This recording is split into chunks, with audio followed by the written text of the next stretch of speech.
হে viewers, কেমন আছো তোমরা সবাই? আশা করি তোমরা সবাই ভালো আছো আর আমিও ভালো আছি। আজ হলো জামাই ষষ্ঠী আর সকালবেলায় উঠে দেখি এত সুন্দর হাওয়া দিচ্ছে, ভাবলাম ওয়েদারটা খুব ভালোই যাবে আর বৃষ্টিও হবে, কিন্তু হলো না। আর আমার চ্যানেলে ভিডিও এখন খুব কমই আসবে। আর সকালবেলা স্নান টান করে এই ড্রেসটা আজকে যাবো পরে, আর সঙ্গে পরবো এই নেম চেনটা। এটা আমি 2 বছর আগে তৈরি করেছিলাম। আর পরবো এই ছোট্ট ছোট্ট কানের দুল দুটো, কারণ গরমেতে না ভারী কিছু পরতে ভালো লাগে না। তো চলো, তো দেখতেই পাচ্ছ আমি রেডি হয়ে গেছি, জাস্ট এই টিপ করাটা বাকি। আর কি পরিমাণে ঘেমেছে দেখো, গলা দিয়ে পুরো জল পড়ছে।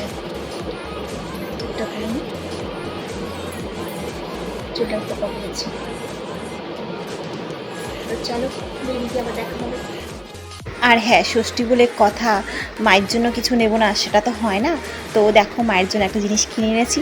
এটা কি কিনেছি সেটা তোমাদের সাথে পরে আনবক্সিং করব। তো চলো এবার পরি বেরিয়ে। তো দেখতেই পাচ্ছ বেরিয়ে পড়েছি। আর সেদিন প্রচণ্ড রোদের তাপ ছিল, হাওয়াও ছিল, কিন্তু সেই হাওয়াটা না মানে গায়ে লাগছিল না, যে এতটাই তাপ ছিল। আর আমাদের বাপের বাড়ি যাওয়ার পথটা দেখেছো, কত সুন্দর, সবুজে সবুজ, মানে এত ভালো লাগে না, কি বলবো, জাস্ট ওয়াও। তো দেখো, আর খানিকক্ষণ চলেই আসবে এবার।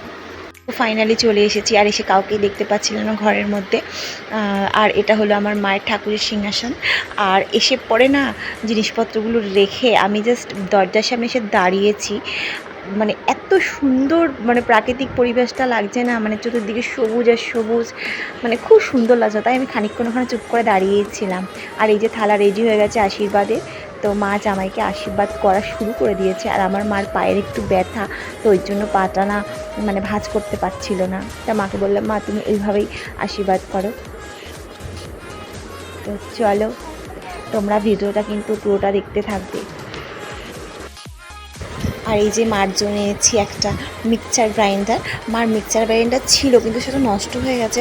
তো ওই জন্য বললাম, ঠিক আছে তোমার জন্য তাহলে আমি একটা নতুন মিক্সচার গ্রাইন্ডার নিয়ে যাব। আর মিক্সচার গ্রাইন্ডারের কালারটাও কিন্তু খুব সুন্দর হয়েছে।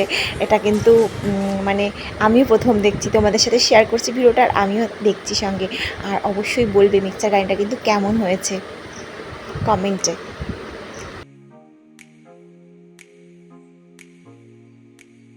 আজকে স্পেশাল রান্না ছিল খাসির মাংস, চিংড়ি মাছের মালাইকারি, ডাল, 7 রকম ভাজা, চাটনি, পাঁপড়। আর আমাদের খাওয়ার ভিডিওটা করতে পারিনি, কারণ আমার ফোনে না চার্জ ছিল না। আর এই যে বাবা বসে খাচ্ছে। আর বাইরের থেকে মানে এত সুন্দর হাওয়া হচ্ছে না জানলা থেকে, তোমরা দেখতেই পাচ্ছ। কে বলবে যে এখন এত স্তব্ধ গরম, যেই গরমে মানুষ মানে জ্বলে পুড়ে যাচ্ছে, এখানকার পরিবেশ দেখলে সেটা ভুলেই যেতে হয়, খুব শান্তি লাগে দেখে। আর তারপরে সন্ধ্যা হয়ে গিয়েছিল, তো সন্ধ্যার সময় কিছু খাইনি, কারণ পেট টেট খুব ভরা ছিল। বসে টিভি দেখছিলাম, আর মা দেখো ঘুমাচ্ছে। তো আজকে ভিডিওটা আর বড় করবো না, এই পর্যন্তই। ভালো লাগলে একটা লাইক করো, কমেন্ট করো, শেয়ার করো, চ্যানেলটাকে সাবস্ক্রাইব করো। ভালো থেকো, সুস্থ থেকো, টাটা।